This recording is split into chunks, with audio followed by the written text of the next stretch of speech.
तालुक्यातील लोहनेर येथे महाविकास आघाडीचे उमेदवार शिरीष कुमार कोतवाल यांची जाहीर सभा।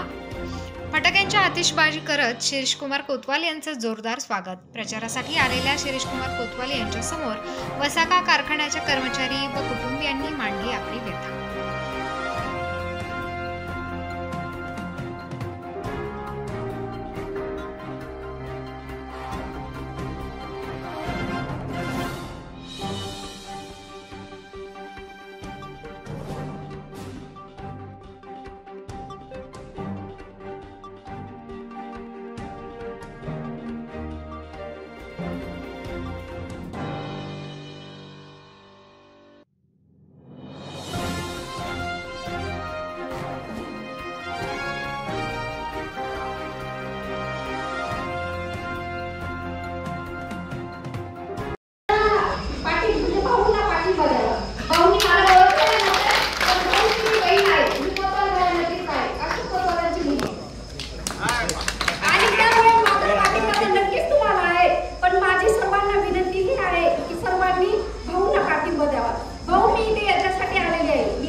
तेही तुम्हाला पाठिंबा द्यायला आलेला आहे।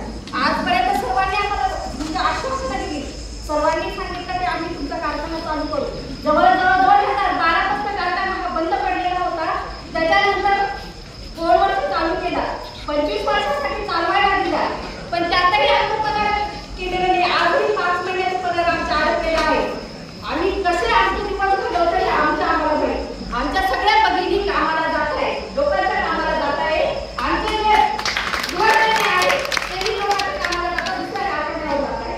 हे कसे जात असतील, कसा प्रवास करत असतील हे आम्हाला माहिती आहे।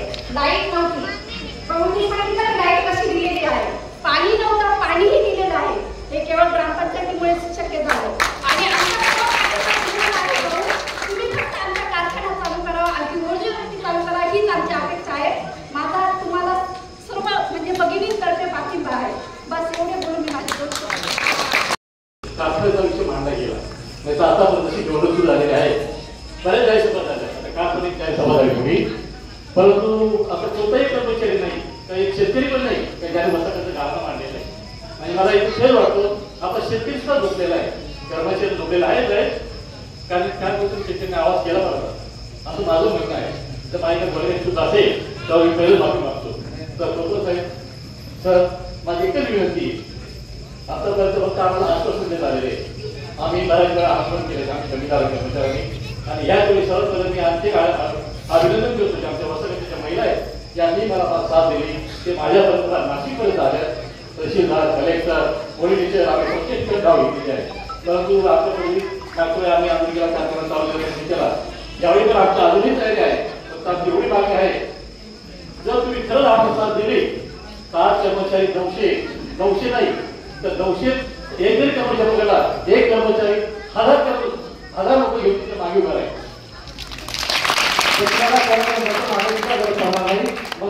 स्वतः तुमच्या पाण्यात पडतील हा तुमचा विचार निश्चित होईल। फक्त एकच म्हणणं आहे, या माता भगिनी आहेत अध्यक्ष भैयासाहेब देशमुख यांनी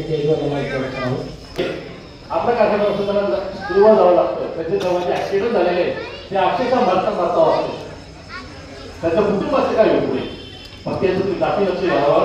आमच्या बरेच प्रकारचे नेतेमंडळी आहेत, फक्त बोलण्यापुरते, जसं आपण म्हणतो ना पावसाळ्यात जशी भेट करतात तेवढं ते डराडोळा करतात, पुढे शांत होऊन जातात। फक्त त्या कारखान्याचे काहीतरी योग्य निर्णय घ्या आणि सर्व त्याच्या आपल्या ज्या चुली विकलेल्या आहेत त्या चुली पुन्हा एकदा मार्गस्थ राहा आणि कर्मचाऱ्यांचे आशीर्वाद तुमच्या पाठीशी राहतील। बस एवढं बोलून मी राज्य सहकारी बँकेने सांगितले होते या प्रोजेक्टला पैसा मिळाला, कारण जो प्रोजेक्ट 70 कोटी किंवा 80 कोटी मध्ये व्हायला पाहिजे होता तो प्रोजेक्ट मला वाटतं काहीतरी 110 काही 120 कोटी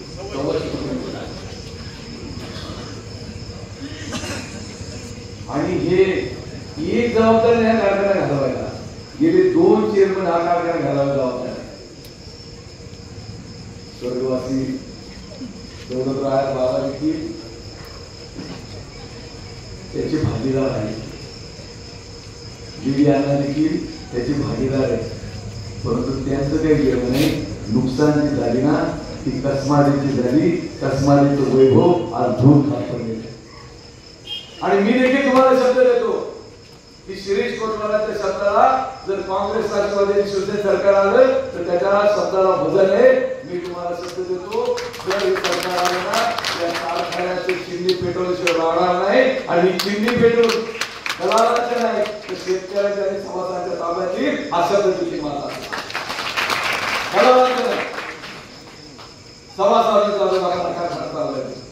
राज्य सरकारी बँकेकडनं आणि राज्य सरकारकडनं याला आर्थिक मदत करू आणि परत एकदा हे गतवैभव प्राप्त करून देऊ. तर ज्यावेळेला एवढे स्वप्न पाहिजे ना हे स्वप्न त्यांच्या एकट्यासाठी नाही, या कसमारीसाठी सगळं स्वप्न होतं. आणि कसमारीला जेव्हा चिमणी धुंदुकत होती पेटत होती त्यावेळेला या परिसरामध्ये वैभव पैसा खळखळत होता, शेतकरी उत्साहित होता. आज काय अवस्था आहे? 2012 पासून तो कारखाना बंद पडलेला आहे आणि कर्मचारी आणि शेतकरी उसापासून वळले दुसरीकडे जायला लागले. ही गोष्ट ते लक्षात ठेवली पाहिजे. माझा शब्द आहे कामगारांना काळजी करू नका, शेतकऱ्यांना काळजी करू नका. आपलं सरकार येऊ द्या, याच्यामध्ये आपण उत्तर मिळू आणि हा कारखाना चालू करू. आज शेतकरी मका टाकतो. मकाची हमी भाव मला वाटतं 2300 रुपये. ही बाहेर आणलेली गर्दी नाही आणि 200 दिले, कोणी 300 दिले. पैशांची गर्दी आहे आणि बाहेरला पैसे दिले नाही, मुली करून पैसे दिले. अरे कोतवालांची आमदारकी केली, आम्हाला आमदारकी समजली नाही. माझा बाप आमदार होता, 5 वर्ष मला आमदारच समजला आणि मी फक्त करणार कोतवालच्या काम करा हे लोक करते. माझ्यासाठी मी गावामध्ये काही मागितलं नाही, पण लोकांची मी सेवा करतो. सुखीदादा माझ्यावर अन्याय होतो. या गावामध्ये जनरल जागा सरपंच असताना मी सर्वांना न्याय देण्याचा प्रयत्न केला. 45 जातीचं गाव आहे गाव, 6,000 मतदार आहे, 15,000 लोकसंख्या आहे या गावामध्ये. पण एक गोष्ट मला अभिमानाने सांगायला लागेल, ही जनता समोर बसली ना दादा, ही जनता खरं प्रेम करते माझ्यावर. आज माझं मन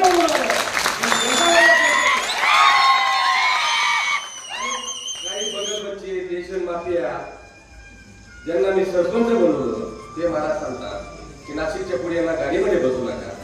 त्या नेत्याने माझ्यावर भाषण केलं. मी गाडीमध्ये काय बसत होतो, त्या नेत्याने प्रामाणिक त्याचा कोणीतरी जवळचा मित्र आहे, त्याचं माझं राजकीय सोडून माझं त्याचं नातं आहे. त्या नेत्याने काहीतरी सांगितलं पाहिजे होतं की प्रसाद हा प्रसादच्या गाडीमध्ये मी का बसतो, त्या प्रसाद माझ्या गाडीमध्ये का बसतो. मी काही कॉन्ट्रॅक्टर नाही, मी ना कोतवाल साहेबांचा लाभार्थी नाही आणि सोमनाथ यांचा लाभार्थी नाही.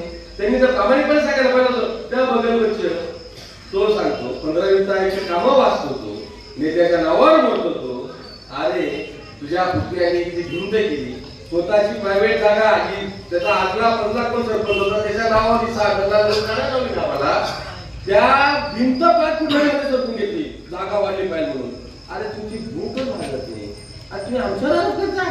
अरे या गावामध्ये रात्री अपरात्री माझा बाप, माझी आई, माझी बायको आणि मनाने सांगतात आनंदित राहता दादा, मी लोकांची सेवा करतो. हे लोक आले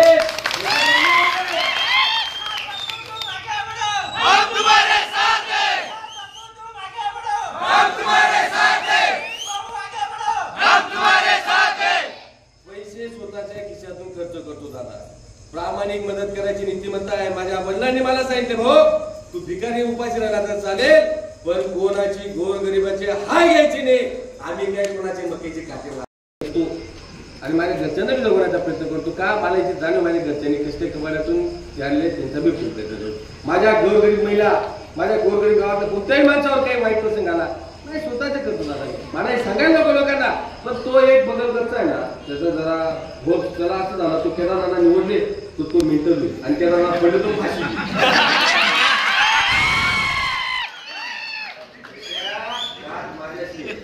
तुला सरपंच म्हणून तुम्ही केली चूक पण तुला सोडणार नाही. तुला कोणाला मी घेऊन ये आणि काही कर. तुला मी सांगतो हे पाय हे लोक आहे हे काय मी 300, 200, 500, 1000 आणि एवढी गर्दी. आणि माझा नेता 10 वर्ष सध्यापासून लांब आहे. माझा नेता 10 वर्षाला बाबा जीवा वाटत सारखे कष्टावे हाताला कटे दादा गरोगरो फिरता बाबा सारखे हे लोक प्रेम करतात दादा. शेतकरी लोक ना जात ना पास ना काही प्रेम करतात लोक. मत मागायला जातात शिवी लोक तर बाई ते मला बापू हरितमोचे बापू असतील शिवाय आहे ना बापू.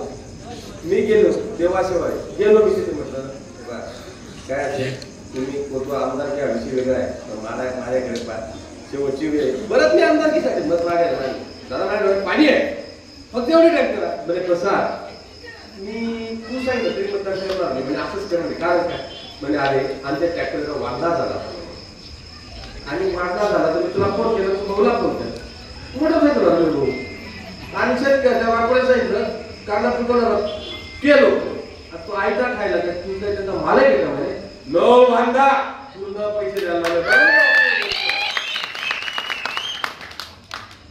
तर माझ्या लोकांना एवढीच विनंती आहे जसा मी तू परत कोणाच्या बातम्या म्हणजे असं बोले नाही बोलणार. माझा नेता कधी तुमच्याकडे मत मागायला येईल का नाही येणार.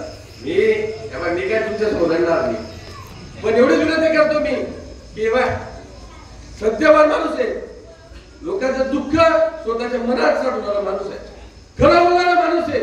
चौकीला असेल तर चौकीला सांगणारा माणूस आहे सगळ्यांना सांगणारा माणूस नाही. अरे लोकांना प्रामाणिक जाणीव करणारा माणूस एकच मी बघतो परत आपल्याला तुमच्याकडे कधी येईल नाही येणार एक टाइम मध्ये त्याला प्रामाणिक मदत करा एवढं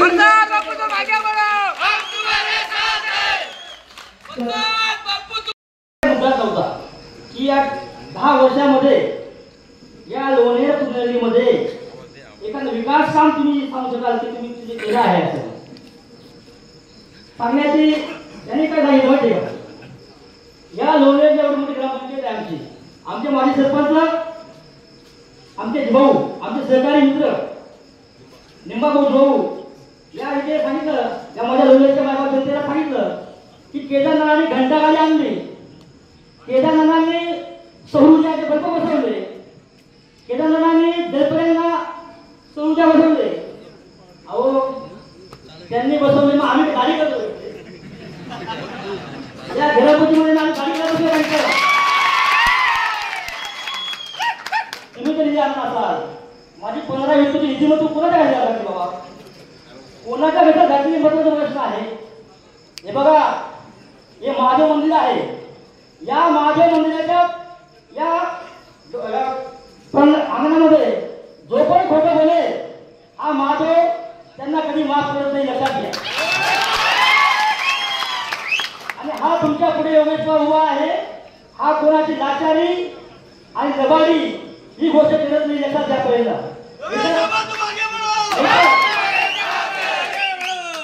बघा जो मी जेव्हा बोलतो या महादेव मंदिरामध्ये महादेव मंदिर जागृत झाले आमचं गाव आहे लोहगड नाव गाव लोहगड म्हणजे ही आपली राजवट होती पुराणी राजवट होती पहिले इथे आमच्या आदिवासी वस्तीवरती गडीवरती इथं दौलतमान खान म्हणून आला आहे आमच्या आणि त्यांच्या मिसेसची जी समाधी आहे या गोमुख मंदिरामध्ये आहे. त्यावेळेस मी तुमच्याकडे आलो होतो भाऊ त्या गोमुख मंदिरासाठी मला तुम्ही निधी दिली आहे. मी काय खोटं बोलत नाही. जे वाचा आणि सांगा या लोकांना निधी किती दिली होती तुम्ही मी तुमच्याकडे प्रस्ताव आणला होता सांगतो. तुम्ही ज्यावेळेस तुमचं सरकार होतं उद्धव साहेबांचं त्यावेळेस मला या ठिकाणी आदिवासी या वस्तीसाठी मला तुम्ही 40 लाख रुपये दिले होते. कसा दिले होते दिले होते नाट्य घर बांधण्यासाठी काय माझ्या माता भगिनी माझे लहान मुलं असतील आमच्या आदिवासी मुलं असतील त्याचे लग्न इथं व्हावं म्हणून त्या ठिकाणी भाऊने मला दिले होते. त्यामध्ये कोळीवाडा आहे कोळीवाड्याचा सामाजिक सभागृह आहे गुजरवाड्याचा सामाजिक सभागृह आहे. गडी वस्तीमध्ये ज्या लोकांनी तुम्ही दिलेलं जे समाज मंदिर आहे भाऊ तुम्ही दिलेलं समाज मंदिर तुमच्या काळात तुम्ही निवडून दिलेलं आहे की ते उदाहरण करण्यासाठी रिपेअर करण्यासाठी त्यांच्याकडे 15 लाख मागणी होती.